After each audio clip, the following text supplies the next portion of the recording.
시편 55편 16절부터 23절을 읽겠습니다. 나는 오직 하나님께 부르짖을 것이니 주님께서 나를 건져 주실 것이다. 저녁에도 아침에도 한낮에도 내가 탄식하면서 신음할 것이니 내가 울부짖는 소리를 주님께서 들으실 것이다.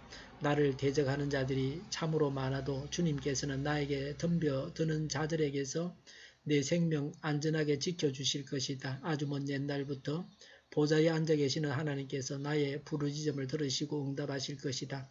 마음을 고치지도 아니하며 하나님을 두려워하지도 아니하는 그들을 치실 것이다. 나의 옛 친구가 손을 뻗쳐서 가장 가까운 친구를 치는구나. 그들과 맺은 언약을 깨뜨리고 욕되게 하는구나. 그의 입은 엉긴 젖보다 더 부드러우나 그의 마음은 다툼으로 가득 차 있구나. 그의 말은 기름보다 더 매끄러우나 사실은 뽑아든 비수로구나. 너희의 짐을 주님께 맡겨라. 주님이 너희를 붙들어 주실 것이니 주님은 의로운 사람이 망하도록 영영 그대로 버려두지 않으실 것이다. 하나님 주님께서는 반드시 그들을 멸망의 구덩이로 내려가게 하실 것이다. 피 흘리기를 좋아하고 속이기를 좋아하는 자들은 자기 목숨의 절반도 살지 못하게 될 것입니다. 그러기에 나는 주님만 의지하렵니다. 아멘. 20절에 옛 친구였습니다. 옛 친구가 가장 가까운 친구를 칩니다. 가까운 친구 사이에 서로 대적합니다. 사실은 가까운 사람을 경계해야 합니다. 가깝다고 해서 비밀도 없이 지내다 보면 그로 인해서 낭패를 당합니다. 20절에 언약을 깨고 욕되게 한다고 했습니다. 약속을 지키지도 않습니다. 아히도벨이 다윗과 생사 고락을 함께하기로 맹세하고 약속을 했는데 그 약속을 어겼습니다. 21절에 그의 입은 엉긴 젖보다 더 부드러우나 그의 마음은 다툼으로 가득 차 있구나라고 했습니다. 말은 기름보다 더 매끄러우나 사실은 뽑아둔 비수입니다.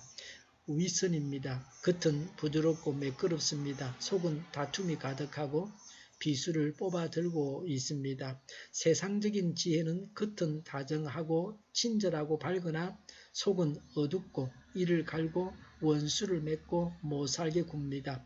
겉과 속이 다릅니다. 겉만 보고 오판해서는 안 됩니다. 사람의 중심을 파악하는 지혜가 있어야 합니다. 23절에 속이기를 좋아합니다. 속지 않아야 합니다. 뱀과 같은 지혜가 있어야 합니다. 23절에 피 흘리기를 좋아합니다. 죽이고 보자고 그럽니다. 이런저런 이유에서 생명을 죽입니다. 아무 이유 없이 죽이기도 합니다. 19절에 마음을 고치지 않습니다. 악한 마음을 고치지 않고 회개하지 않습니다. 그래서 구원받지 못합니다. 19절에 하나님을 두려워하지 않습니다. 하나님을 두려워하는 사람은 죄를 멀리합니다. 하나님 앞에서 바르게 행합니다. 하나님이 없다고 하면서 하나님을 두려워하지 않고 악을 마구 행합니다. 19절에 하나님께서 치신다 그랬습니다. 대적의 최후에 대해서 말하고 있습니다. 하나님께서 대적하셔서 치십니다. 출 이집트 때 이집트 왕 바로를 하나님께서 치셨습니다. 그래서 이집트 나라가 망했습니다. 23절에 멸망하게 하십니다. 하나님께서 치신 결과로 망합니다. 영원한 멸망은 더 무서운 것입니다. 23절에 목숨의 절반도 살지 못합니다. 명대로 살지 못합니다. 명대로 살기 위해서라도 하나님을 따라서 선하게 살아야 합니다. 하나님만을 의지해야 하는 이유를 말씀합니다. 16절에 하나님께 부르짖으니 나를 건져주실 것이다 라고 했습니다. 절박하고 강렬합니다. 17절에 내가 탄식하면서 신음하여 울부짖을 때 주님께서 들으십니다. 19절에 나의 부르짖음을 들으시고 응답하십니다. 하나님은 어떤 분이십니까? 19절에 아주 먼 옛날부터 보좌에 앉아 계시는 하나님이십니다. 하나님은 영원한 왕이십니다. 하나님의 왕권과 통치력은 강력하고 견고합니다. 하나님께서 마음만 먹으시면 모든 일들이 순식간에 되어집니다. 18절에 나에게 덤벼드는 자들에게서 내 생명을 안전하게 지켜주실 것이다 라고 했습니다. 그래서 대적이 많아도 문제가 없습니다. 22절에 의로운 사람이 망하도록 영영 버려두지 않으십니다. 하나님께서 항상 의인과 함께 하셔서 지켜주심을 믿었으므로 목숨까지도 하나님께 맡기고 역경 중에도 하나님만 굳게 의지할 수 있었습니다. 오늘도 하나님께서 지켜주셔서 하루를 살아가게 하십니다.